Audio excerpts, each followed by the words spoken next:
Celestial, Jesucristo y Espíritu Santo. Amén. Invocamos su presencia en este momento. Rogamos que el centro de nuestras miradas, pensamientos y sentimientos sean solamente ustedes en esta hora. Nos reunimos aquí, pero estamos conectados con los ángeles para darle honra y gloria al Dios grande y soberano que hizo el cielo, la tierra, el mar y todo lo que existe. Nos hemos juntado este día para tributarle ese homenaje que solo usted es digno de que se lo demos, porque usted es el que nos ha hecho a su imagen y semejanza. Le rogamos que podamos sentir todos aquí su presencia en todo este tiempo que hemos de estar honrando su nombre. Se lo pedimos en el nombre de Jesús. Amén. Haz que la lluvia tardía llene mi vasija. Ese es el título de mi presentación ahora. Vamos a hablar de la lluvia esta mañana. ¿A cuántos de ustedes les gusta la lluvia? Bueno, las manos levantadas dicen que efectivamente a casi a todos les gusta la lluvia. Hay quienes sienten una fascinación especial por la lluvia y todo lo relacionado con ella. A esas personas se les llama pluviófilas. Ellas se encuentran tan placentero escuchar el sonido de la lluvia debido a su suavidad y monotonía que les reduce hasta el estrés y la ansiedad. A esas personas les gusta estar cerca de la ventana por largos ratos mientras llueve, porque eso les mejora el estado de ánimo y les da salud mental. Para otros, en cambio, la lluvia tiene un efecto de melancolía, porque les trae recuerdos de otras épocas. Por ejemplo, yo me recuerdo que debido a la escasez de agua donde nosotros vivíamos, cada vez que llovía, aprovechábamos para poner recipientes de plástico para que se llenaran y así usarla posteriormente. Pero independientemente de nuestros sentimientos relacionados con la lluvia, les pregunto, ¿cuántos creen que la lluvia es una bendición de Dios? Así lo dice la Biblia en varias ocasiones. En el Antiguo Testamento, por ejemplo, mire lo que dice Deuteronomio, capítulo 11, versículo 13 y 14. Deuteronomio, capítulo 11, versículo 13 y 14. Dice la Escritura: si obedeciereis cuidadosamente a mis mandamientos que yo os prescribo hoy, amando a Jehová vuestro Dios y sirviéndole con todo vuestro corazón y con toda vuestra alma, yo daré lluvia de vuestra tierra a su tiempo, la temprana y la tardía, y recogerás tu grano, tu vino y tu aceite. Hermanos y hermanas, aquí Dios promete a los israelitas que si lo aman y le sirven de todo corazón y alma, pero también guardan sus mandamientos, Él proporcionará lluvia a su tierra en su temporada. Esta lluvia les asegurará que tendrán abundantes cosechas, como también ganado. Parafraseando este pasaje, una Biblia con un lenguaje así más actualizado, dice así: así que si obedecen fielmente los mandamientos que les doy hoy, de amar al Señor su Dios y de servirlo con todo su corazón y con toda su alma, Entonces enviaré lluvia sobre su tierra en su temporada, tanto las lluvias de otoño como las de primavera, para que puedan recoger su grano, vino nuevo y aceite de oliva. Hermanos y hermanas, aquí la lluvia es un signo del favor de Dios y una recompensa por la obediencia. Sostiene la vida, la prosperidad, indicando que Dios es el proveedor supremo. Hermanos, las lluvias estacionales, tanto de otoño como de primavera, también llamadas temprana y tardía. Hermanos, estas lluvias eran esenciales para el ciclo agrícola del pueblo de Israel y simbolizaban esas lluvias el continuo cuidado de Dios y la naturaleza cíclica de las bendiciones que aquel pueblo recibía. Por el contrario, la ausencia de lluvia, hermanos, eso representaba el juicio de Dios. En este mismo libro de Deuteronomio, en el capítulo 28, advierte sobre las consecuencias de la desobediencia de la siguiente manera. Deuteronomio 28, versículo 23 y 24. Y los cielos que están sobre tu cabeza serán de bronce, y la tierra que está debajo de ti de hierro. Dará Jehová por lluvia a tu tierra polvo y ceniza. De los cielos descenderán sobre ti hasta que perezcas. Otras traducciones dicen así: el cielo sobre tu cabeza será de bronce, la tierra de ti será de hierro, la tierra debajo de ti será de hierro. El Señor convertirá la lluvia de tu país en polvo y ceniza, caerá del cielo hasta que seas destruido. Aquí nosotros vemos, hermanos, que la imagen de un cielo de bronce y una tierra de hierro contrasta fuertemente con la lluvia que da vida. Y no es otra cosa, hermanos, esto que acabamos de leer, como la retirada completa de las bendiciones de Dios. Este pasaje lo que nos dice es que la lluvia o la falta de ella servía como barómetro para medir la relación del pueblo con Dios. Y cuando hablamos de barómetro, estamos hablando de ese instrumento que mide la presión atmosférica. Mis hermanos, cuando el pueblo de Dios se alejaba de él, el orden natural se veía interrumpido, trayendo sequía y desolación, y por lo tanto, era una maldición. Pero en el campo profético, la lluvia sigue siendo un símbolo poderoso. Pues el profeta Joel sigue hablando de que viene un tiempo futuro donde va a haber restauración y bendición, y lo simboliza por medio de la lluvia. Vamos a la lectura bíblica que leímos en Joel 2, versículo 23. Joel 2, versículo 23. La Escritura nos dice de la siguiente manera: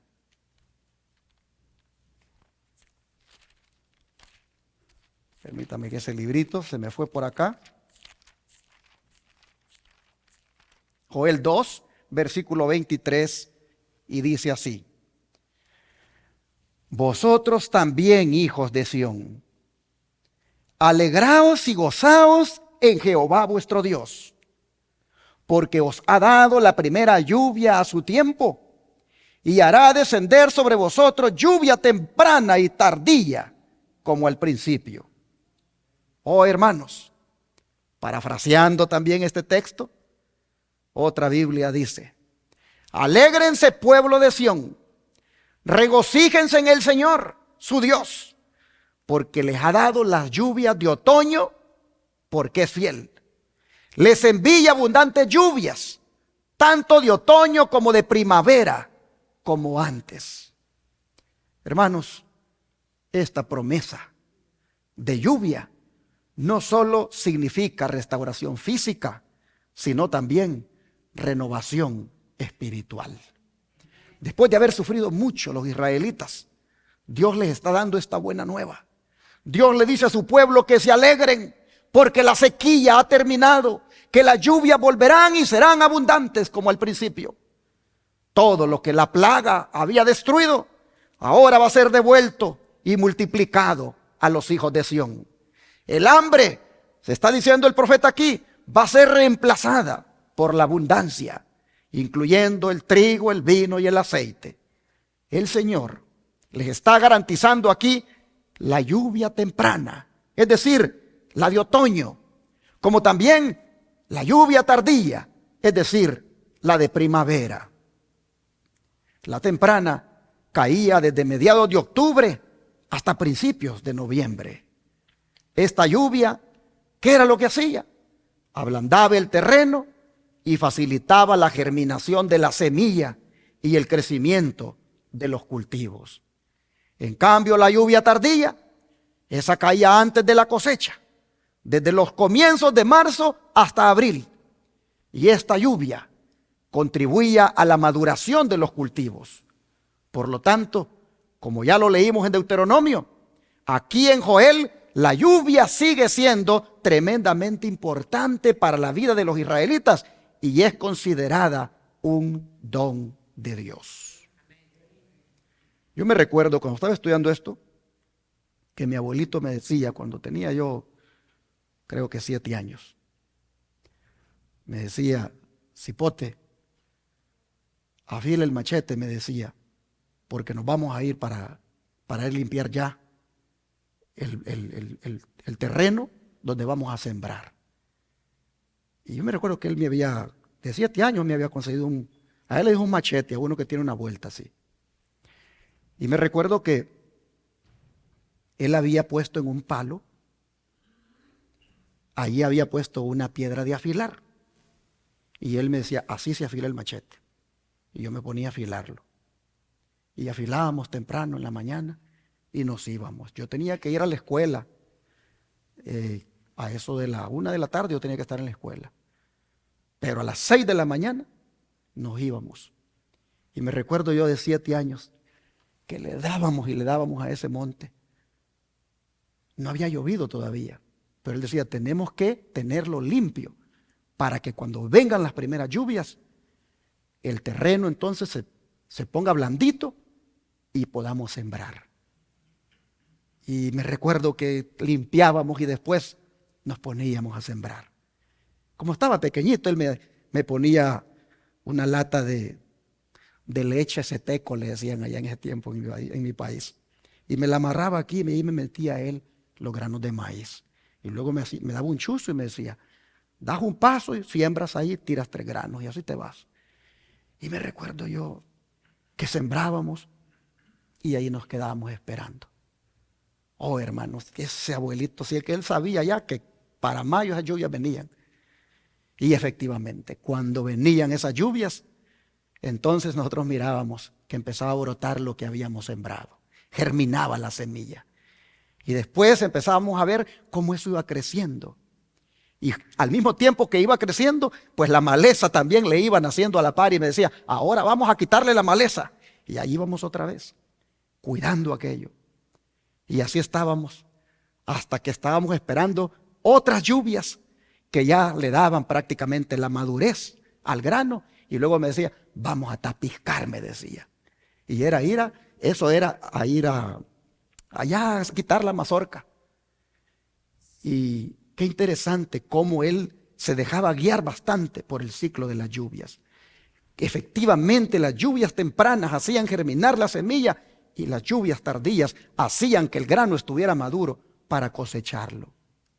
Bueno, hermanos y hermanas, si bien es cierto todo lo que hemos leído en relación con la lluvia y con esto que les he contado de mi experiencia efectivamente tiene una aplicación literal, nosotros vamos a ver a partir de este momento que también tiene una aplicación figurada en una poderosa profecía que se ha de cumplir al final de los tiempos. Me refiero a la profecía, como ustedes ven ahí en la pantalla, de la lluvia tardía. Entendiendo la lluvia tardía, ¿como qué cosa? Como el derramamiento del Espíritu Santo sin medida sobre el pueblo remanente de Dios. Nosotros, como toda una vasija, debemos orar para que, como dice el título de mi presentación, hermanos y hermanas, seamos llenos de la lluvia tardía. Sobre todo cuando tenemos el gran desafío de advertir al mundo de que Cristo viene pronto. Sobre todo cuando aquí en San Antonio tenemos el gran desafío de que esta ciudad conozca del verdadero mensaje. Tener la vasija lista para que sea llena de la lluvia tardía es clave. ¿Cuántos de ustedes quieren ver al Señor cuando venga en gloria? Bueno, hermanos, no lo van a ver si su vasija no está llena de la lluvia tardía. Porque la vasija suya y mía, si están llenas con la lluvia tardía, nos van a capacitar para ver a Cristo venir en gloria. Es necesario que nosotros estemos preparados para esto. Nosotros somos esa vasija. El don de profecía, haciendo una analogía de todo esto, nos dice lo siguiente.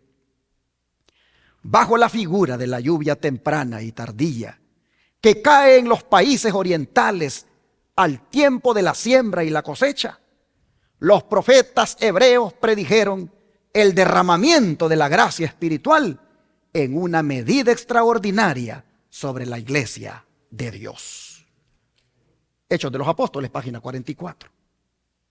¿Pero qué quiere decir la sierva de Dios con la expresión derramamiento de la gracia espiritual? Que fue prefigurada o que fue simbolizada por la lluvia temprana y tardía que caía en los países orientales. Oh, mis hermanos, ¿qué quería decir la sierva del Señor cuando dice que iba a haber un derramamiento de la gracia espiritual simbolizada por esa lluvia temprana y tardía que caía en los países orientales? Vamos a mirar en la siguiente declaración lo que ella quería decir cuando hablaba del derramamiento de la gracia espiritual. Testimonios para Ministros, página 506, dice: el Señor emplea estas operaciones de la naturaleza para representar la obra de ¿quién, hermanos? La obra del Espíritu Santo. Como el rocío y la lluvia son dados en primer lugar para hacer que la semilla germine y luego para madurar la cosecha, así el Espíritu Santo es dado para llevar adelante de una etapa a otra el proceso de crecimiento espiritual. La maduración del grano representa la terminación de la obra de la gracia de Dios en el alma. Así que, hermanos y hermanas, la mensajera del Señor hace una analogía de las lluvias con el derramamiento del Espíritu Santo en nuestra vida para su crecimiento espiritual, y que entonces estemos listos como grano para ser cosechados y ser puestos en el granero celestial. Oh, hermanos y hermanas, ¿cómo se refería el apóstol Pedro a esta misma experiencia? Vamos al libro de Hechos, capítulo 3, versículos 19 y 20. Libro de Hechos, capítulo 3, versículos 19 y 20. Y la Escritura nos dice: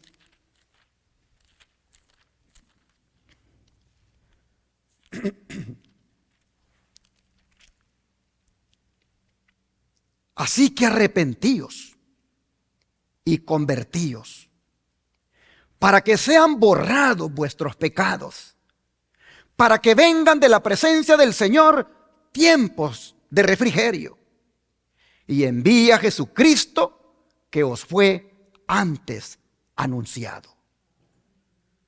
Cabe aclarar que cuando Pedro está diciendo esto, Hermanos, ya ha ocurrido la lluvia temprana en las vidas de ellos, porque el Espíritu Santo ha venido para tomar control de sus vidas. Desde ese momento, cuando en la fiesta de Pentecostés, ellos, a manera de llamas de fuego, el Espíritu toma control y comienzan a incluso a hablar en otros idiomas. Hermanos y hermanas, cuando Pedro está diciendo estas palabras, ya se está cumpliendo a manera de lluvia temprana el derramamiento del Espíritu Santo. Y Pedro está diciendo aquí que antes de la venida del Señor, está diciendo él que vienen los tiempos de refrigerio. Usted tiene que ponerle atención a lo que lee. Jesús dijo un día, ¿cómo lees? Hermanos, antes de la venida del Señor, dice Pedro, tenemos que pasar por la experiencia del refrigerio. ¿Qué significan los tiempos de refrigerio de los cuales Pedro está hablando aquí? ¿Qué significan? El don de profecía, dicen, Dios nos cuida, página 363. Cuando termine el mensaje del tercer ángel, la misericordia divina no intercederá más por los habitantes culpables de la tierra. El pueblo de Dios habrá cumplido su obra, habrá recibido la lluvia tardía, el refrigerio de la presencia del Señor, y estará preparado para la obra de prueba que le espera. Así que, hermanos y hermanas, según esta declaración, la lluvia tardía y el refrigerio de la presencia del Señor son la misma cosa. Es decir, el derramamiento del Espíritu Santo que nos ha de preparar, dice aquí, para la prueba que nos espera. Esa hora de prueba, cuando la gracia se acabe y las plagas comiencen a caer en el mundo. Los que hayan recibido el refrigerio de la presencia del Señor, los que hayan recibido la lluvia tardía, podrán pasar esa prueba de una manera victoriosa. Porque podrán caer a tu lado 1000 y a tu otro lado 10,000, pero a ti no te llegará. Es decir, ninguna plaga caerá sobre ti, porque tú habrás recibido el refrigerio de la presencia del Señor, habrás recibido la lluvia tardía. Pero, ¿cuál es la equivalencia de la palabra refrigerio, hermanos? Sigamos estudiando la ley y el testimonio para ver. Mire lo que dice ahora, Consejos para la Iglesia, página 180. El refrigerio o poder de Dios desciende únicamente sobre aquellos que se han preparado para ello, haciendo la obra que Dios les invita a hacer, que consiste en purificarse de toda inmundicia de la carne y del espíritu y en perfeccionar su santidad en el temor de Dios. ¿Notan ustedes el equivalente del término refrigerio? El equivalente del término refrigerio es poder de Dios. Mire usted, el refrigerio dice, o poder de Dios. Pregunto, ¿necesitamos nosotros el poder de Dios? Claro que lo necesitamos. Y no solo lo necesitamos, lo necesitaremos.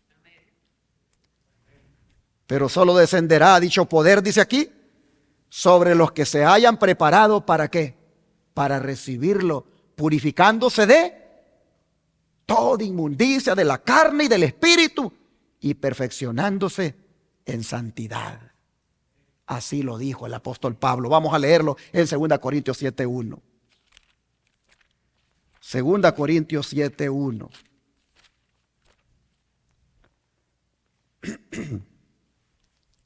Dice así la palabra de Dios. Así que, amados, puesto que tenemos tales promesas, limpiémonos de toda contaminación de carne y de espíritu, perfeccionando la santidad en el temor de Dios. Lo que aquí se demanda, hermanos, no es otra cosa que perfección de carácter para que se cumplan las promesas. ¿Cuáles promesas? Las que se encuentran en el capítulo anterior, el capítulo 6, versículos 17 y 18. Vea la promesa que hay ahí. 2 Corintios 6, 17 y 18 dice: por lo cual, salid de en medio de ellos y apartaos, dice el Señor, y no toquéis lo inmundo, y yo os recibiré, y seré para vosotros por padre, y vosotros me seréis hijos e hijas, dice el Señor Todopoderoso. ¿Cuál es la promesa? Que el Señor nos va a recibir, que Él será para nosotros nuestro Padre y que nosotros seremos sus hijos e hijas. Esas son las promesas. Oh, hermanos, dice entonces Pablo, debido a estas grandes promesas, los corintios, los de San Antonio, los de la iglesia Advenimiento, los de la iglesia del aire, debido a estas grandes promesas, dice Pablo, se tienen que esforzar en esa perfección de carácter que debemos alcanzar antes de la venida del Señor. Hermanos y hermanas, estos gloriosos privilegios que encierran estas promesas fácilmente se pierden cuando se permite que la impiedad y la impureza entren en nuestra vida. Cuando la impiedad y la impureza entran en nosotros, ya sea por lo que comemos, por lo que bebemos, por lo que miramos, por lo que pensamos. Oh, hermanos, estas promesas no se pueden cumplir. Pablo dice que porque tenemos tales promesas, estas, donde Dios dice, y yo te recibiré, y seré para ti por padre, y tú me serás hijo. Estas promesas, dice Pablo, solo se podrán cumplir si nosotros nos limpiamos de todo lo que nos ha contaminado. ¿Qué vio usted esta semana? ¿Qué vio usted en su celular esta semana? ¿Hubo algo por ahí que miró y lo contaminó? ¿Qué escuchó usted que lo contaminó? ¿Qué le dio cabida a usted en su mente que lo contaminó? ¿Qué comió incluso que lo contaminó? ¿Qué bebió que lo contaminó? Oh, hermanos, si usted quiere que la promesa de Dios se cumpla, de que Él lo reciba, que Él sea su padre y que usted sea su hijo, Pablo dice, porque tenemos tales promesas, hay que limpiarnos de todo aquello que nos ha contaminado. Hermanos y hermanas, Pablo nos está exhortando a que participemos de una relación más íntima con Dios. Y para eso, Él nos está diciendo, experimenten la limpieza de Dios de una manera continua hasta que puedan llegar a crecer en ello y el carácter de Cristo se pueda reflejar en ustedes. Hermanos y hermanas, ¿cómo se va a reflejar el carácter de Cristo en mi vida? Todavía yo mirando algunos videos en el Facebook, en el YouTube, en el Instagram, en la red X y en cualquier otra, que claramente, hermanos y hermanas, tienen un contenido sensual, que claramente tienen allí un mensaje subliminal, que claramente me contaminan en mi vista, me contaminan en mi mente. ¿Cómo yo puedo reflejar el carácter de mi Cristo así? ¿Cómo yo puedo perfeccionarme en la santidad andando en esos caminos? Oh, mis hermanos, Pablo está diciendo, límpiense de todo lo que les ha contaminado, porque la comunión con Dios solo se da cuando nos limpiamos de todo eso. Los que tienen comunión con el mundo, esos ni siquiera sienten la necesidad de tener comunión con Dios. Pero Pablo dice, cuando se trata de nosotros, los creyentes, debemos limpiarnos. ¿Y cuál es el medio que Él nos ha dado para limpiarnos? ¿Cuál es el medio? La sangre de Cristo. La sangre de Cristo Jesús nos limpia, dice Juan, ¿de qué? De todo pecado. Es decir, para que Pablo diga, límpiense de toda contaminación de carne y de espíritu, es porque los corintios ya tenían el medio para ser limpios, y el medio era la sangre de Jesús. Hermano, hermana, no es imposible que nos limpiemos de nuestras contaminaciones, porque la sangre de Cristo tiene poder para limpiarnos. Hay que apropiarnos de los méritos de la sangre de Cristo. Hay que orar porque la sangre de Cristo nos limpie de malos pensamientos, de malas miradas, de malos actos, de malas palabras, de todo aquello que nos ha contaminado. Hay que orar porque la sangre de Cristo nos limpie. Pablo dice, perfecciónense en la santidad, perfecciónense en el carácter, para que las promesas que Dios ha dado de que los va a recibir, que será Él su Padre y ustedes serán sus hijos, se pueda cumplir.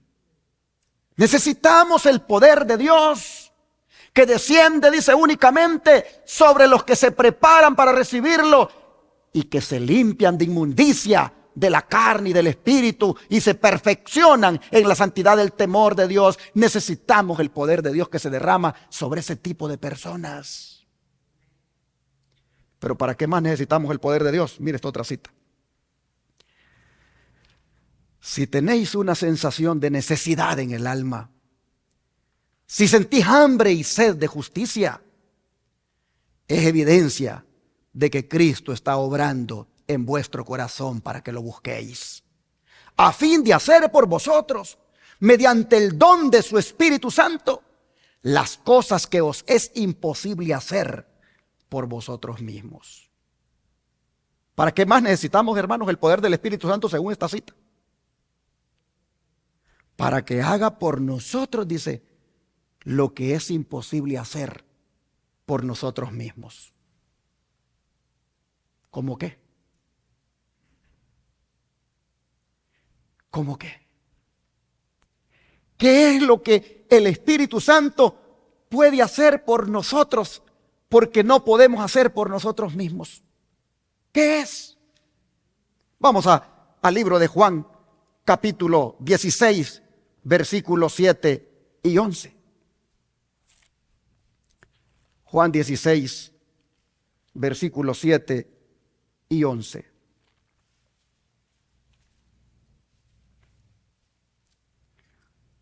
Dice así: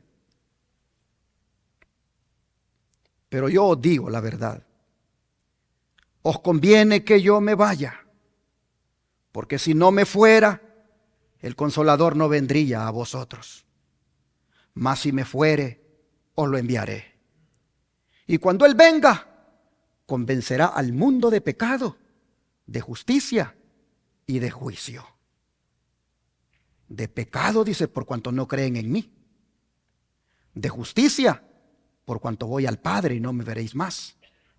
Y de juicio, por cuanto el príncipe de este mundo ha sido ya juzgado. ¿Qué es lo que hace el Espíritu Santo por nosotros que nosotros no podemos hacer por nosotros mismos? ¿Qué es lo que hace? Convencernos primeramente ¿de qué cosa? De pecado. ¿Y luego de qué? De justicia. ¿Y luego de qué más? De juicio. Nosotros no podemos eso hacerlo por nosotros mismos. Solo el Espíritu Santo lo puede hacer. El único que puede ponerle a usted la convicción de que es un pecador. El único que le puede poner a usted aquella tristeza por haber pecado. El único que puede hacer eso es el Espíritu Santo. El único que le puede convencer a usted de que hoy sí que yo me pasé con mi esposa la manera como le hablé. Hoy sí que yo me pasé con mi esposo la manera como le hablé. Hoy sí que yo me pasé con este hermano por la manera en cómo le hablé. El único que puede poner esas convicciones es el Espíritu Santo. Solo Él. Hoy sí que yo de verdad me siento mal con haber visto esto en el teléfono. Me siento mal con haber pensado esto, con haber visto esto. El único que puede poner esas convicciones, esas inquietudes, esos malestares es el Espíritu Santo. Usted no lo puede hacer por usted mismo. Entonces dijo Cristo, yo me voy a ir. Yo me voy a ir, dice, y a ustedes les conviene que me vaya, para que así el Consolador venga a ustedes. Lo voy a enviar, dice. Hermanos, el Consolador aquí es alguien diferente a Cristo. El Consolador no es el mismo Cristo. El Consolador va a representar a Cristo. El Consolador aquí es el Espíritu Santo.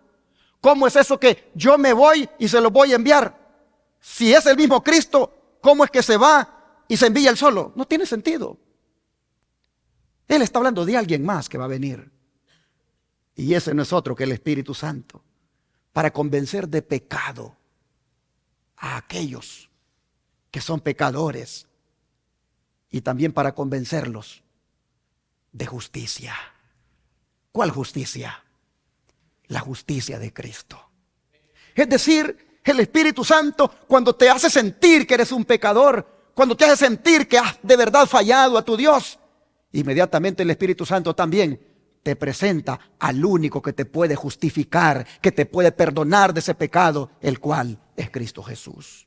El Espíritu Santo convence de pecado y también convence de la justicia que necesitas, la justicia imputada para que Dios te mire como que si nunca hubieras pecado. El Espíritu Santo te guía a la justicia que es Cristo. Su nombre es Jehová, justicia nuestra. Oh, hermanos, pero si tú no quieres nada con eso, si tú no quieres nada con la convicción del pecado, si tú no quieres nada con la convicción de la justicia que Él te puede dar, entonces te convence de qué? Te convence de juicio. Es decir, te hace sentir que vas a enfrentar el tribunal celestial y vas a enfrentar allí al juez de toda la tierra, que serás juzgado. Mire la obra que el Espíritu Santo hace. Por esto necesitamos al Espíritu Santo, porque solo Él puede hacer estas cosas que nosotros no podemos hacer por nosotros mismos. Pero también, hermanos, necesitamos el Espíritu Santo para que nos dé libertad de la ley del pecado. Vea cómo Pablo lo dice. Vamos al libro de Romanos capítulo 7. Romanos capítulo 7, versículo 14 al 20. Dice así la palabra del Señor. Porque sabemos que la ley es espiritual, mas yo soy carnal, vendido al pecado. Porque lo que hago no lo entiendo, pues no hago lo que quiero, sino lo que aborrezco, eso hago. Y si lo que no quiero, esto hago, apruebo que la ley es buena. De manera que ya no soy yo quien hace aquello, sino el pecado que mora en mí. Y yo sé que en mí, esto es, en mi carne, no mora el bien. Porque el querer el bien está en mí, pero no el hacerlo. Porque no hago el bien que quiero, sino el mal que no quiero, eso hago. Y si hago lo que no quiero, ya no lo hago yo, sino el pecado que mora en mí. ¿Se siente usted parecido a Pablo? ¿No se siente usted igual que Pablo? Que usted también no quiere hacer algunas cosas, pero las termina haciendo. Que usted también dijo, hoy voy a vivir rectamente delante de Dios. Pero por allá a las 9 de la mañana, a las 10, ya falló. Ya hizo lo que no tenía que haber hecho. Ya dijo lo que no tenía que haber dicho. Ya pensó lo que no tenía que haber pensado. Usted quiere hacer lo bueno, pero como que no puede.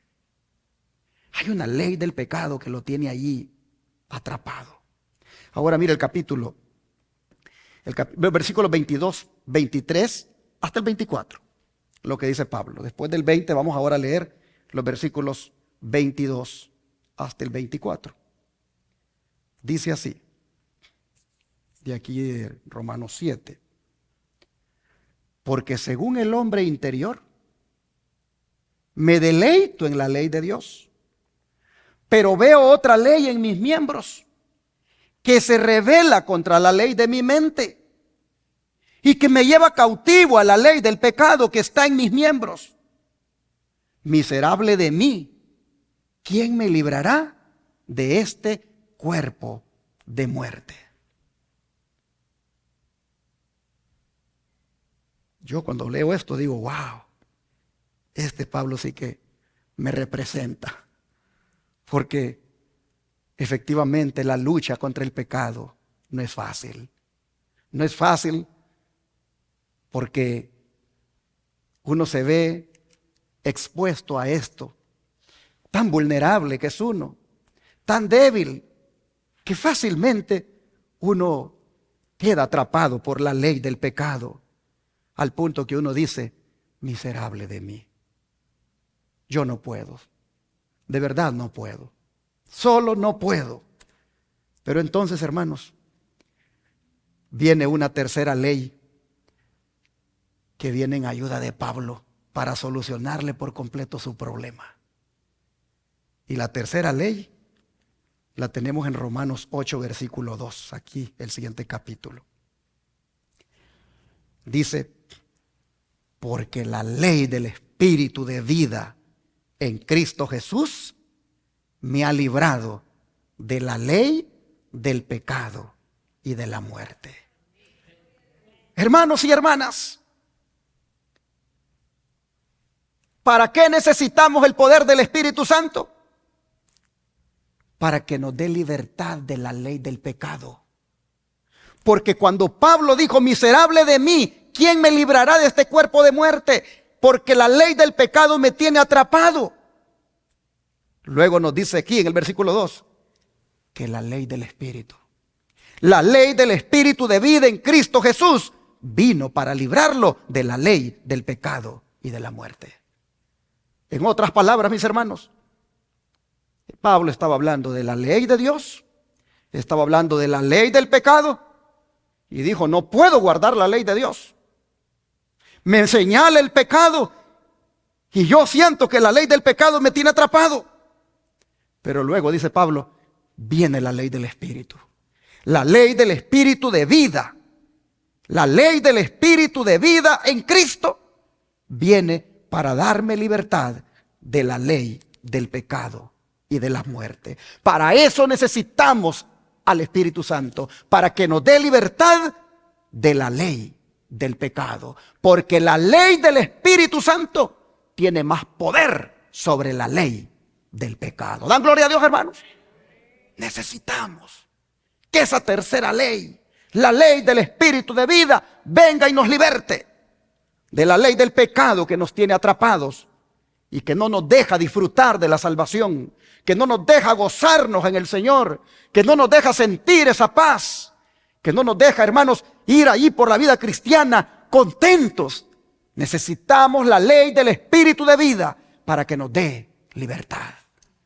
Es donde la profecía dice así: el pecado podía ser resistido y vencido únicamente por la poderosa intervención de la tercera persona de la divinidad, que iba a venir no con energía modificada, sino en la plenitud del poder divino. Por el Espíritu es purificado el corazón. Por el Espíritu llega a ser el creyente partícipe de la naturaleza divina. Cristo ha dado su Espíritu como poder divino para vencer todas las tendencias hacia el mal hereditarias y cultivadas. Hermanos y hermanas, solamente por medio del Espíritu Santo podemos vencer todas nuestras deficiencias de carácter. Solamente por medio del Espíritu Santo podemos vencer todo lo que tiene que ver con el pecado. Las tendencias, tanto hereditarias como cultivadas. El Espíritu Santo las puede eliminar de nosotros. No, dice, es que yo ya lo heredé de mi papá. No, es que esto ya lo traigo en los genes porque así era mi mamá. Bueno, aunque sea heredado, el Espíritu Santo te puede eliminar ese mal de ti.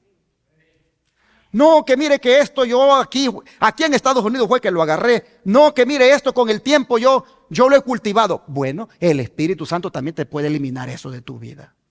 El Espíritu Santo, hermanos, dice que ha sido dado como poder divino para vencer las tendencias hacia el mal hereditarias y cultivadas. Y de una vez dice aquí que el Espíritu Santo es la tercera persona de la divinidad, que vino aquí a la tierra no con energía modificada, sino en la plenitud del poder divino. En otras palabras, está diciendo el Espíritu Santo no es una fuerza. Nunca pienses que el Espíritu Santo es una cosa por ahí. Es una fuerza que tú puedes usar. No, no, no. Tú no puedes usar al Espíritu Santo, pero el Espíritu Santo sí te puede usar a ti. En la medida en que creas que Él no es una fuerza, sino que Él ha venido en la plenitud del poder divino, Él te puede usar. Y Él también dice, podrá purificar tu corazón para que participes también de la naturaleza divina. Porque cuando el Espíritu Santo mora en tu vida, cuando el Espíritu Santo mora en mi vida, ahí estoy participando de la naturaleza divina, porque Cristo mora en mí. El Espíritu Santo mora en mí, el Padre mora en mí. Cristo dijo, a los que me aman, yo y mi Padre haremos morada con ellos, dijo Cristo. Oh, mis hermanos, así nosotros vemos que necesitamos al Espíritu Santo para todo esto. Pero hay otra razón más por la que necesitamos el poder o refrigerio del Espíritu Santo. Y es la que se encuentra en el Evangelio de Juan 14, versículos 16 al 17. Juan 14, versículo 16 al 17.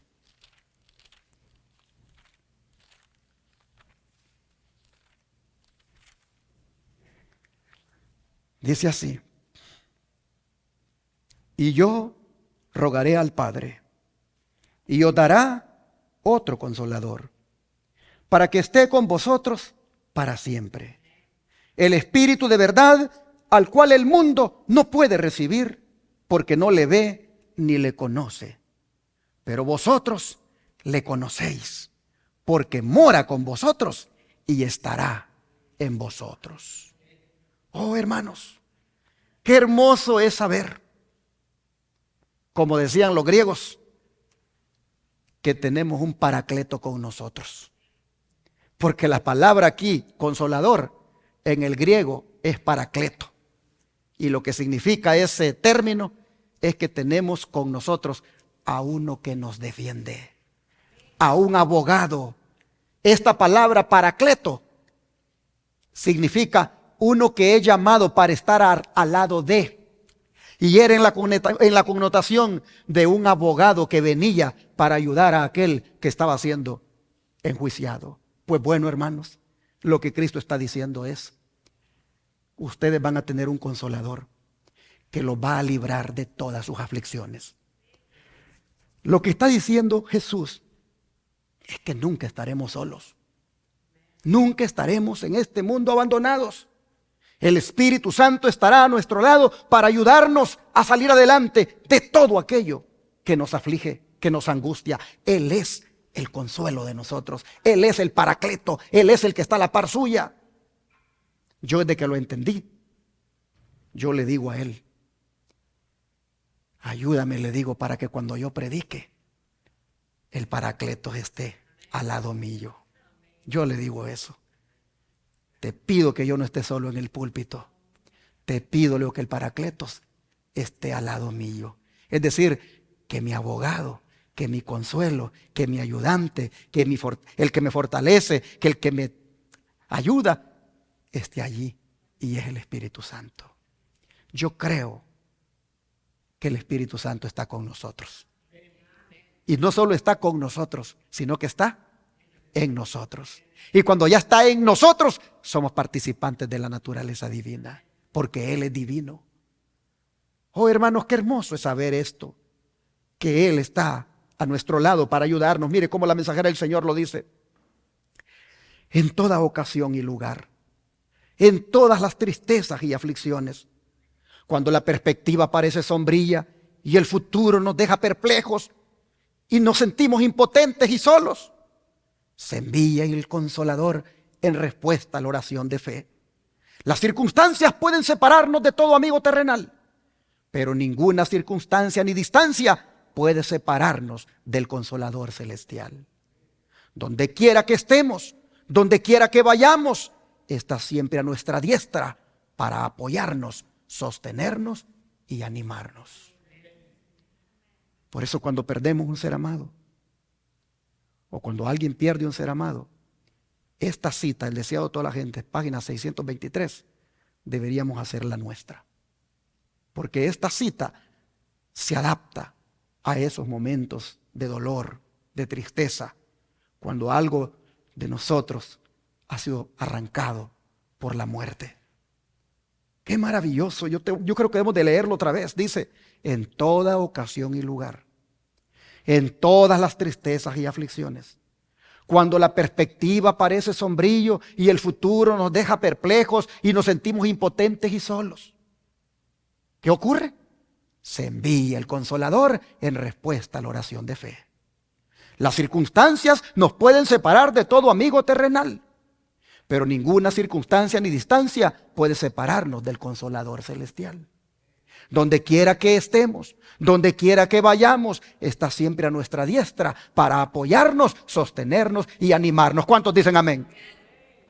No estamos solos. No estamos solos. Oh, hermanos y hermanas, habiendo mostrado hasta aquí las razones por las que necesitamos el refrigerio o poder del Espíritu Santo, cabe preguntarnos: ¿lo hemos recibido? ¿Lo hemos recibido como lluvia temprana? El Espíritu Santo llega a la vida de un creyente en dos fases.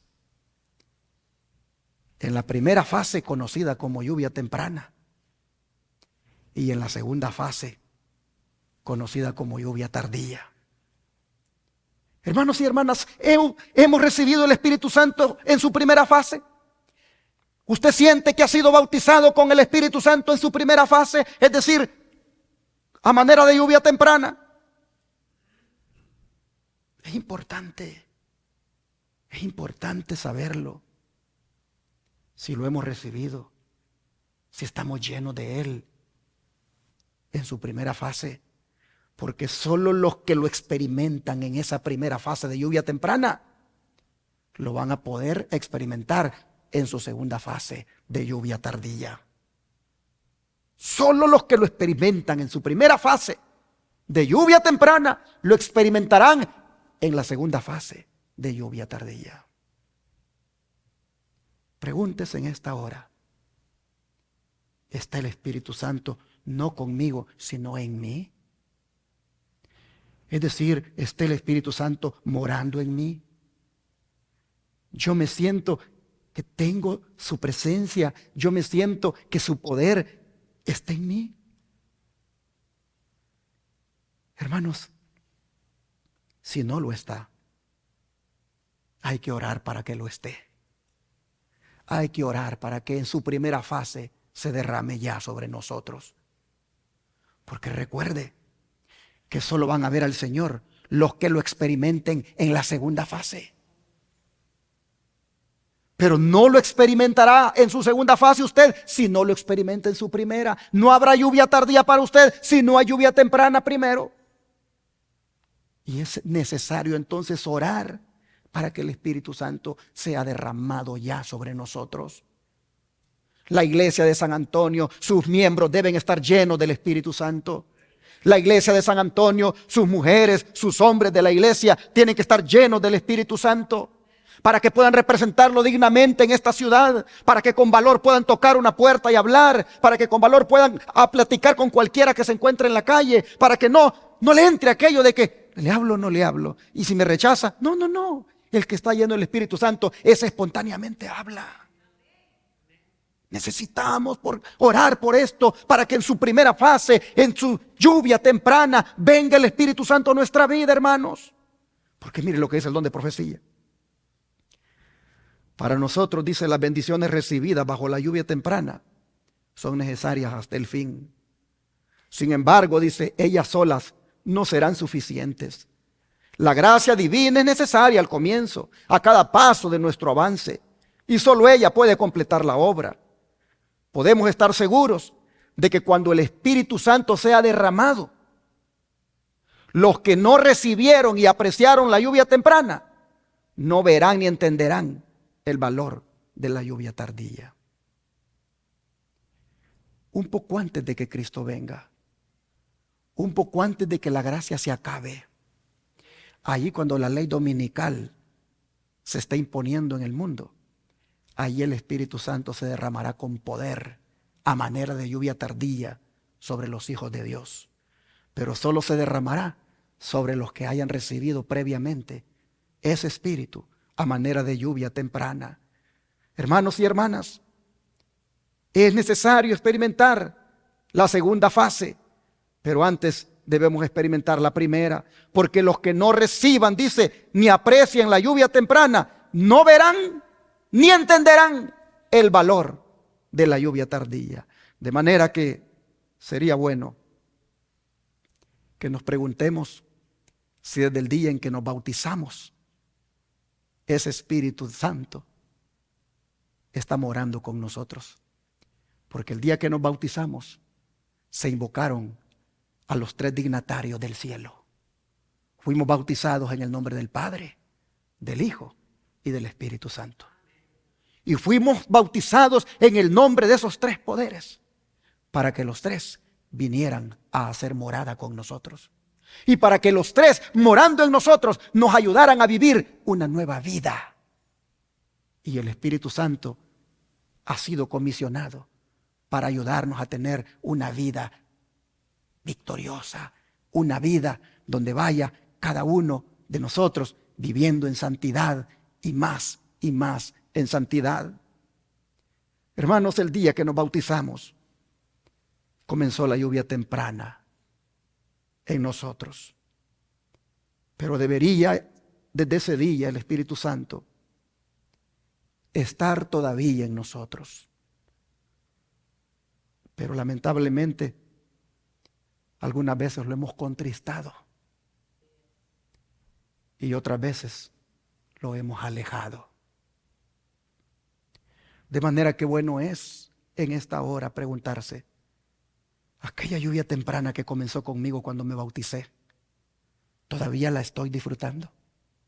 ¿Todavía el Espíritu Santo está en mí? ¿O lo he entristecido tanto por mi forma de vivir? ¿Lo he entristecido tanto por mi manera de ser que Él se ha alejado de mí? Oh, hermanos, si ese fuera el caso, todavía estamos a tiempo de pedir para que el Espíritu Santo vuelva a nuestra vida. Porque todavía no se ha dicho en el cielo aquellas palabras: consumado es. El que es sucio siga siendo sucio, y el que es santo siga siendo santo. Todavía no se han dicho esas palabras. Eso quiere decir que todavía hay gracia para nosotros. Y por lo tanto, si nos sentimos vacíos del Espíritu Santo, si nos sentimos que no estamos con su presencia en nuestra vida, hermanos y hermanas, hoy es el tiempo de pedirle a Él. Hoy es el tiempo de pedirle a Dios. Hoy es el tiempo de pedirle al Padre y al Hijo que envíen el Espíritu Santo sobre nuestra vida. Hermanos, ¿cómo está la vida espiritual suya? ¿Cómo está mi vida espiritual? ¿Está seca? ¿O tiene hojas? ¿Cómo está? ¿Tiene hojas? ¿Hay vida? ¿Hay gozo? ¿Hay pasión por Jesús? ¿O se perdió eso? Si se perdió eso, hoy es el día de que eso vuelva nuevamente a ser parte de tu vida. Hoy es el día de que tu vida vuelva a tener hojas, vuelva a tener vida, vuelva a tener gozo, el gozo del Espíritu Santo. Hoy es el día. Oh, hermanos y hermanas, hoy es el día de que la lluvia temprana se experimente. Si usted se siente vacío del Espíritu Santo, si usted se siente seco, si usted se siente seco, si usted se siente como un desierto árido, hoy es el día de que pida para que el Espíritu Santo inunde su vida, para que en su primera fase, en su lluvia temprana, usted la disfrute. Ore por eso. Jesús nos dice en el libro de Lucas, capítulo 11, versículo 9 al 13, al respecto, lo siguiente. Lucas 11, 9 al 13. Dice así: y yo os digo, pedid y se os dará, buscad y hallaréis, llamad y se os abrirá. Porque todo aquel que pide recibe, y el que busca halla, y al que llama se le abrirá. ¿Qué padre de vosotros, si su hijo le pide pan, le dará una piedra? O si pescado en lugar de pescado, le dará una serpiente? O si le pide un huevo, le dará un escorpión. Pues si vosotros, siendo malos, sabéis dar buenas dádivas a vuestros hijos, cuánto más vuestro Padre Celestial dará el Espíritu Santo a los que se lo pidan. Oh, wow, hermanos. A veces usamos este texto, pero para pedir trabajo. Usamos estos textos para pedir dinero. A veces usamos estos textos para pedir salud. A veces usamos estos textos para pedir un templo, para pedir cosas. Pero Jesús está usando esta palabra, o está diciendo esta palabra, para pedir ¿qué cosa, hermanos? El Espíritu Santo. Pero fíjese usted, usted pide por trabajo, usted pide por salud, usted pide por dinero, usted pide por bienestar, usted pide por un montón de cosas. Pero ¿cuántas veces pide por el Espíritu Santo? ¿Cuántas veces clama usted por el Espíritu Santo? ¿Cuántas veces yo clamo por esto? El Señor dice, pídanlo, pídanlo, y mi Padre Celestial se lo dará. Es necesario, hermanos, que pidamos todos los días esta dádiva, este don de Dios. Es necesario que desde el día en que nos bautizamos, o desde el día que se bautiza un creyente, es necesario que esté diariamente pidiendo por el bautismo del Espíritu Santo a manera de lluvia temprana. El don de profecía, vea cómo dice: ¿por qué no tener hambre y sed del don del Espíritu, puesto que es el medio por el cual hemos de recibir poder? ¿Por qué no hablamos de Él, oramos por Él y predicamos acerca de Él?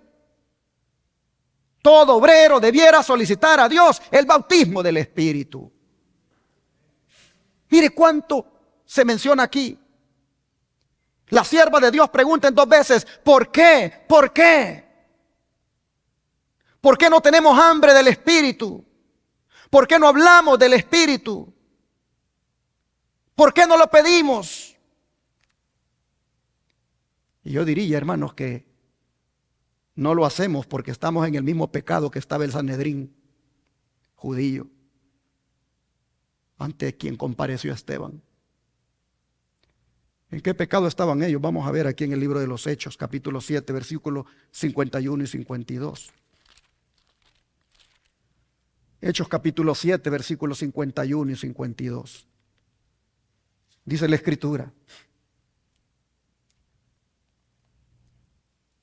duros de cerviz e incircuncisos de corazón de oídos y de oídos. Vosotros resistís siempre al Espíritu Santo, como vuestros padres, así también vosotros. ¿A cuál de los profetas no persiguieron vuestros padres y mataron a los que anunciaron de antemano la venida del justo, de quien vosotros ahora habéis sido entregadores y matadores? Hermanos, Esteban le está diciendo a los líderes del Sanedrín judío: ustedes, les dice, resisten al Espíritu Santo. Mire usted, no eran los gentiles los que resistían al Espíritu Santo, eran los depositarios de la ley de Dios. Eran los líderes religiosos los que resistían al Espíritu Santo. Ellos no podían aceptar que el Espíritu Santo pudiera usar un diácono como Esteban para proclamar la verdad. Y el celo por su organización religiosa no los dejaba reconocer que el Espíritu es soberano y que Él usa a quien Él quiere. ¿Por qué lo hacían? Esteban les dice, por 3 razones. Porque son duros de servir, les dice. Son incircuncisos de corazón y son incircuncisos de oídos. ¿Qué significa esto? Que eran orgullosos, que eran incapaces de doblar la cabeza y humillarse. Pensaban, como algunos de los líderes del Israel moderno de hoy, que solo ellos tenían la razón y que solo lo que se hiciera a través de los canales regulares tenía la aprobación de Dios. Oh, hermanos, eran carnales en su corazón y de oídos, es decir, en sus razonamientos y en solo a quien ellos querían escuchar. Eran carnales. ¿Y por qué los acabo de comparar con el Israel moderno, hermanos? ¿Por qué? Porque eso mismo hicieron los líderes del Israel moderno en el año de 1888 y en el año 1901. Ellos también resistieron al Espíritu Santo. Se los pongo acá. La falta de voluntad para renunciar a opiniones preconcebidas y aceptar esta verdad fue la principal base de la oposición manifestada en Minneapolis contra el mensaje del Señor expuesto por los hermanos Waggoner y Jones. Suscitando esa oposición, Satanás tuvo éxito en impedir que fluyera hacia nuestros hermanos en gran medida el poder especial del Espíritu Santo que Dios anhelaba impartirles. El enemigo les impidió que obtuvieran esa eficiencia que pudiera haber sido suya para llevar la verdad al mundo, tal como los apóstoles la proclamaron después del día de Pentecostés. Fue resistida la luz que ha de alumbrar a toda la tierra con su gloria. Y en gran medida ha sido mantenida lejos del mundo por el proceder de nuestros propios hermanos. En otras palabras, la lluvia tardía se pudo haber derramado en 1888. Eso es lo que está diciendo aquí. Pero fue resistida la luz. ¿Cuál luz? El mensaje de la justicia de Cristo, que Waggoner y Jones, esos pastores, predicaban. El liderazgo de la iglesia se resistió a aceptar ese mensaje de la justificación por la fe. Y entonces, dice la sierva del Señor, el Espíritu Santo, si la hubieran aceptado, pudo haberse derramado entonces. Pero debido a la resistencia que hubo de parte del liderazgo, esa luz que pudiera haber alumbrado la tierra con toda su gloria, como es el poder del Espíritu Santo, se ha mantenido lejos, dice ella. ¿Por qué no se dio? Bueno, sigue diciendo, la falta de voluntad para renunciar a opiniones preconcebidas y aceptar esta verdad fue la principal base de la oposición manifestada en Minneapolis contra el mensaje del Señor expuesto por los hermanos Waggoner y Jones. Suscitando esa oposición, Satanás tuvo éxito en impedir que fluyera hacia nosotros, hacia nuestros hermanos en gran medida, el poder especial del Espíritu Santo que Dios anhela impartirles. ¿Cómo se llama esto, hermanos? Orgullo. Orgullo y prejuicio. Esto fue en 1888, pero en 1901, otra vez el Espíritu Santo, dice Elena White, se pudo haber derramado, dice, sobre la iglesia del Israel moderno. Pero se encontró en 1901 con los mismos obstáculos, se los pongo aquí. Dice, cierto mediodía, estaba escribiendo sobre la obra que podría haberse hecho en el último congreso de la Asociación General de 1901. Si los hombres en cargos de confianza hubieran seguido la voluntad y el camino de Dios. Aquellos que habían tenido gran luz no habían caminado en ella. La reunión terminó y no se había efectuado un cambio de actitud. Los hombres no se humillaron ante el Señor como deberían haberlo hecho y el Espíritu Santo no fue impartido. Mis hermanos, una vez más los ministros y delegados de aquel Congreso manifestaban el mismo defecto de carácter que el que manifestaron los de 1888. Sigue diciendo: procuré ver la humildad de corazón que debiera siempre asentar como una vestimenta apropiada sobre nuestros ministros, pero no la llevaban. Busqué el amor profundo por las almas que el maestro dijo que debían poseer, pero no lo tenían. Quise escuchar las oraciones fervorosas ofrecidas con lágrimas y angustia de corazón en favor de los impenitentes e incrédulos en sus propios hogares y en la iglesia, pero no se escuchaba ninguna. Sentían su responsabilidad y estaban sobrecargados como carretas bajo el peso de las gavillas, pero la mayoría de los ministros no tenían más conciencia de la santidad de su obra que los niños. En otras palabras, mis hermanos, estaban como el Israel de antaño, resistiéndose al Espíritu Santo. El Israel moderno lo estaba haciendo también. Un texto que mejor define lo que debió haber ocurrido en esos congresos y que debería estar ocurriendo también ahora. Un texto que mejor define eso está aquí en 2 Crónicas 7, versículo 14. 2 Crónicas 7, versículo 14.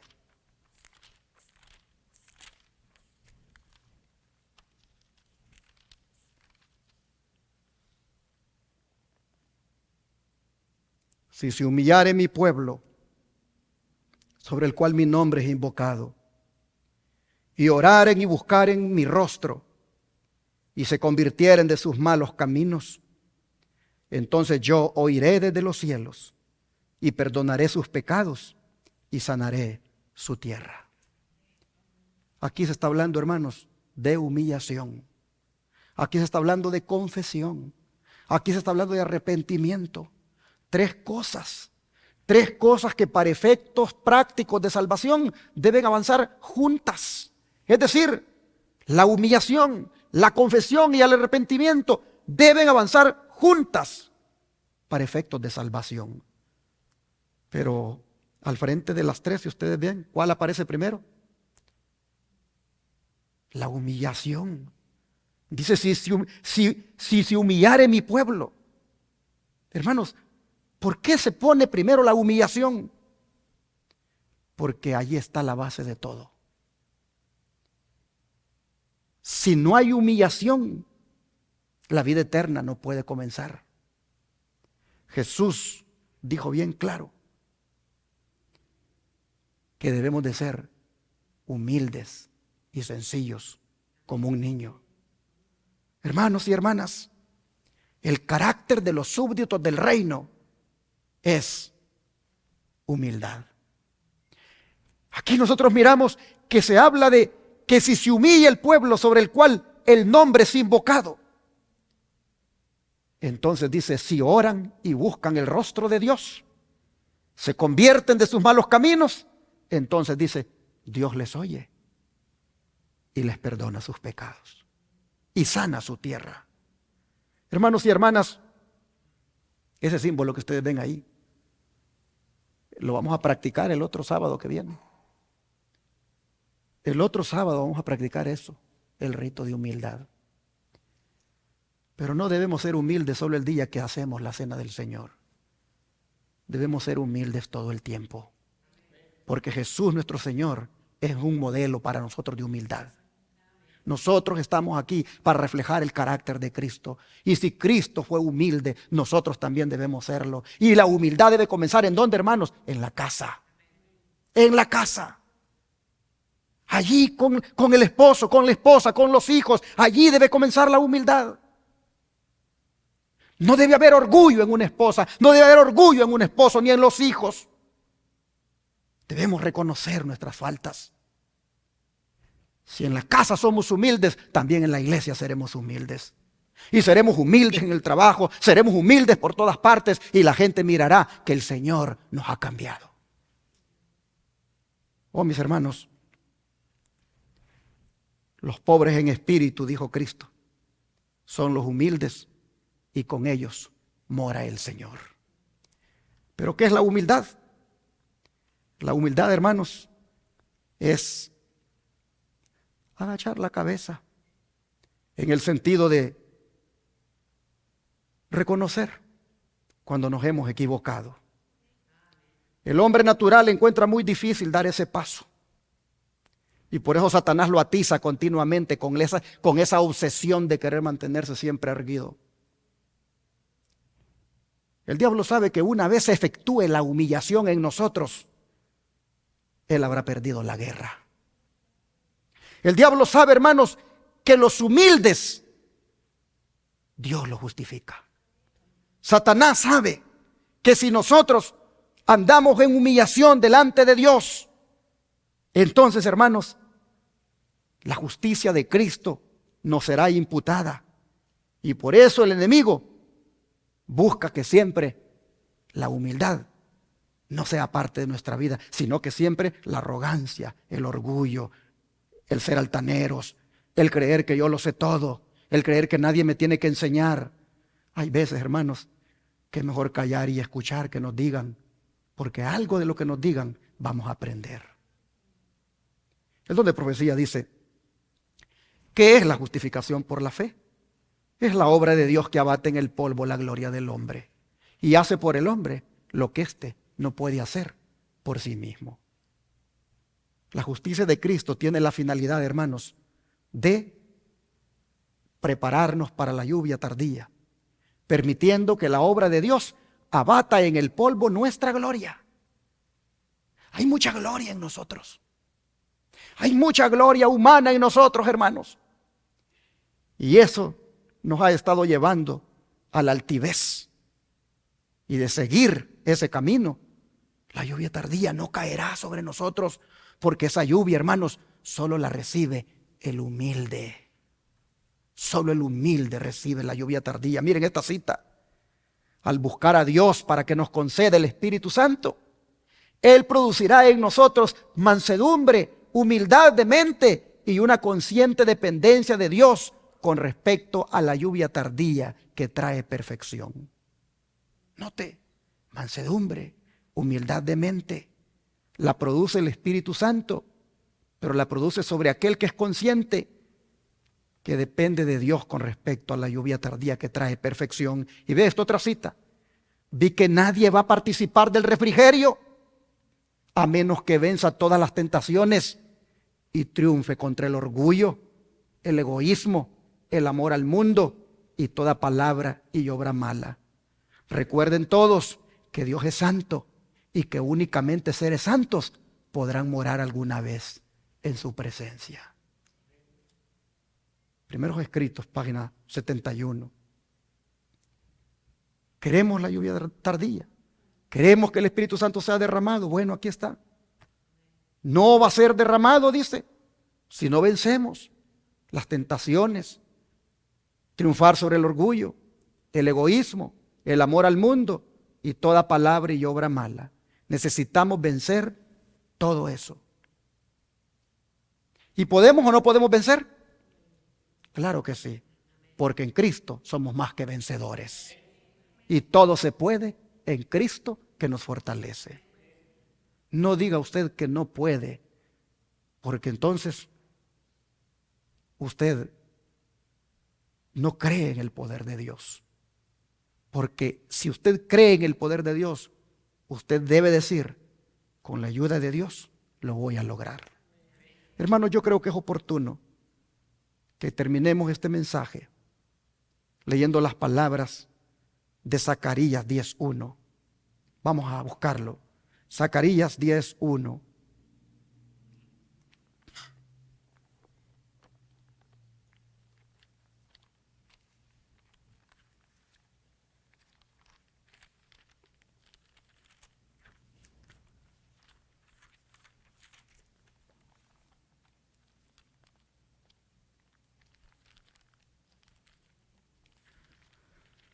Dice la Escritura, pedid a Jehová. ¿Qué cosa? Pedid a Jehová lluvia en la estación tardía. ¿Y qué va a hacer Jehová? Hará relámpagos y os dará lluvia abundante y hierba verde en el campo a cada uno. Pero sí la pides. Pero sí oras por ello. Si pides la lluvia tardía, el Señor dice va a ser para ti relámpagos y te va a traer esa lluvia y entonces vas a dar hierba verde en tu vida. Hermanos y hermanas, yo quiero ir para atrás para decirles que lean esta cita, porque aquí fue donde yo me inspiré para el título de mi sermón. Mire lo que dice: no necesitamos preocuparnos por la lluvia tardía. Todo lo que debemos hacer es mantener limpio el recipiente y ponerlo ¿hacia dónde? Hacia arriba. Listo para recibir la lluvia celestial y perseverar en oración. ¿Cuál oración? La oración que dice: haz que la lluvia tardía llene mi vasija. Que la luz del ángel glorioso que se une con el tercer ángel brille en mí. Dame una parte en la obra. Déjame proclamar el mensaje. Permíteme ser el colaborador de Jesucristo. Al buscar así a Dios, permítanme decirles que Él está permanentemente preparándolos, dándoles su gracia. Quiero destacar de esta oración la frase que dice: haz que la lluvia tardía llene mi vasija. ¿Por qué? Porque está en el contexto del cuarto ángel de Apocalipsis 18, que alumbra toda la tierra con su gloria para dar el fuerte pregón del mensaje del tercer ángel. En otras palabras, hermanos, hagamos esa oración. Digámosle al Señor: haz que la lluvia tardía llene mi vasija. Orémosle a Dios y digámosle: haz que el Espíritu Santo descienda sobre mí, ya a manera de lluvia temprana, pero también cuando venga a manera de lluvia tardía. Haz que la lluvia tardía llene mi vasija. Hay que orar por esto. Zacarías acaba de decir: pidan lluvia, oren por la lluvia, y el Señor relámpagos va a hacer y se las va a mandar, y hierba verde va a comenzar a producir en el campo de cada uno. En otras palabras, vida va a venir, prosperidad va a venir espiritual. Ustedes van a ser cristianos fervorosos porque van a estar llenos del Espíritu Santo. Pero pidan, digan: haz que la lluvia tardía llene mi vasija. Oh, hermanos y hermanas, pero para que una vasija se llene, debe estar ¿cómo? Debe estar vacía. Para que una vasija se llene, debe estar vacía. ¿Vacía de qué? ¿Vacía de qué en el caso de nosotros? Vacía del orgullo, vacía del egoísmo, vacía de toda maldad, vacía del pecado. Y cuando esté vacía de todo eso nuestra vasija, entonces la lluvia tardía la va a llenar con el poder del Espíritu Santo. Hermanos y hermanas, es mi deseo y oración que pidamos todos, de aquí en adelante, todos los días, que nuestra vasija, el Señor la llene con la lluvia tardía. Pero yo quisiera en este momento, aprovechando que estamos aquí, porque dice la sierva del Señor, que en lugares como estos y en santas convocaciones como estas, es donde el Señor puede derramar su Santo Espíritu sobre sus hijos.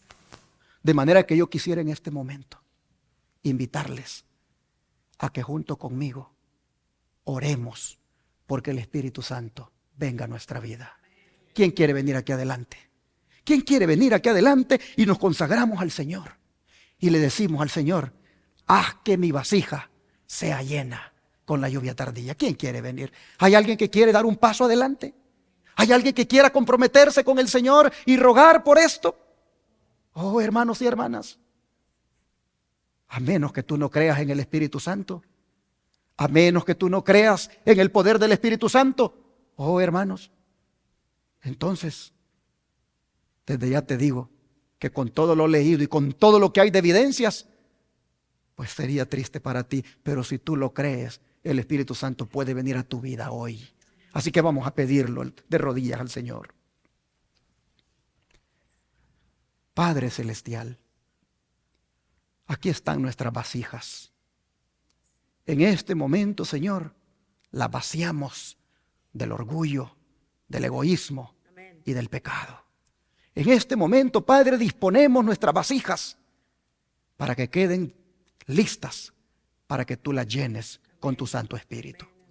Rogamos en esta hora para que el Espíritu Santo venga a nosotros y tome control de nuestra vida y nos llene de gozo, nos llene de poder. Andemos, Señor, aquí en este mundo tan contentos, tan llenos de paz, porque el Espíritu mora con nosotros. Hoy pedimos que a manera de lluvia temprana, el Espíritu Santo ya esté rebosante en nuestra vida, pero clamamos para que cuando llegue esa lluvia tardía, nuestra vasija pueda ser llena todavía más, para ser entonces dignos representantes tuyos y dar el fuerte pregón del tercer ángel. Padre, te pido que bendigas esta iglesia. Te pido que bendigas a los hermanos de la Iglesia del Aire que están en sus casas. Te ruego, Señor, que todos los que estamos ahora clamando por la unción del Espíritu, rogamos, Señor, que sea oída esta oración y el Espíritu venga a nuestra vida. Rogamos, Señor, porque la iglesia de San Antonio, todos los que estamos aquí, estemos tan llenos del Espíritu Santo, que como Esteban, nuestros rostros puedan resplandecer y se mire que allí está la gloria de Dios. Oh Señor, te pedimos que el Espíritu Santo nos acompañe todo el tiempo de aquí en adelante como nuestro consolador, como nuestro paracletos, como el que está al lado de nosotros, como el que nos va ayudando a vencer el pecado. Oh Padre, pedimos que a partir de este momento tu Espíritu descienda y se quede en nosotros. Te lo pedimos en el nombre de Jesús. Amén. El Señor les bendiga. Vamos a cantar el himno 187, Santo Espíritu de Cristo.